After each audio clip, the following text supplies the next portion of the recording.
there's a lot of different ways to do this. A guy years ago taught me how to drive horses to get them started, which is probably a lot different than what a lot of guys do. I know a lot of guys start them in halters and stuff, but I'm going to kind of show you a little routine what I do to get them ready to get on their backs.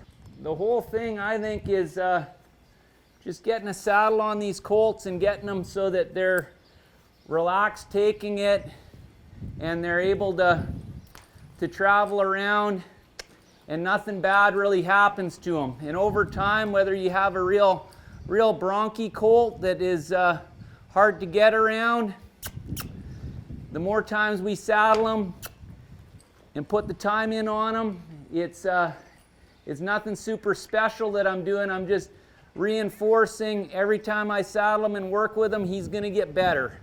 And the real bronchi ones, well, heck, they take a little bit longer. I don't do anything very different with them. This colt, actually, the first time I saddled him, he was really tight.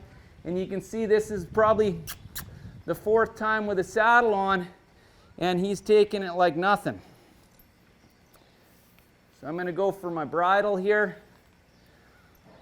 I make sure the bridle's adjusted a little longer than what I'd like, so I can get it over his ears very easily. He'd always have me tie these stirrups underneath so the stirrups won't come up.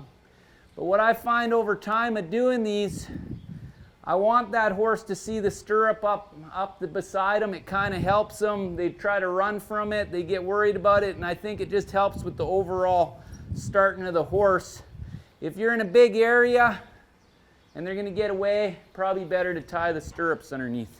In here, they can't get anywhere because it's about a 50-foot pen. So anyhow, the first time when you start out and you go to throw this line over their hips, sometimes they'll grab themselves and whatnot.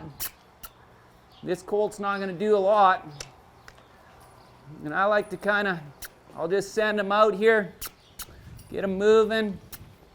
I got that line up over his hip a little. I can kind of draw on my direct rein, my inside rein a little bit, and kind of get this colt to arc and bend to me a little. I got energy sending this horse around me, and then when I quit pushing him, I'll say the word to stop. Just drive him around again. Ooh. Okay, and I want him to stop and step back, just like what we do when we're on his back. Okay. The good thing is with these lines on them, I'm able to get up into these spots up in here where a colt that's a little wild doesn't want to let you be. And that'll be up around his hip area. Well, with these lines on, even a rank colt, by working them, the original process, I do it in that order, and then I tie them around right before I step on their back, just so that sometimes the driving kind of teaches them how to give to the pressure, and you don't want to just take that colt and tie him around because he's going to fight that. So I will actually drive him maybe a couple times, or until he's kind of soft and understanding where to go off that snaffle before I ever tie him around.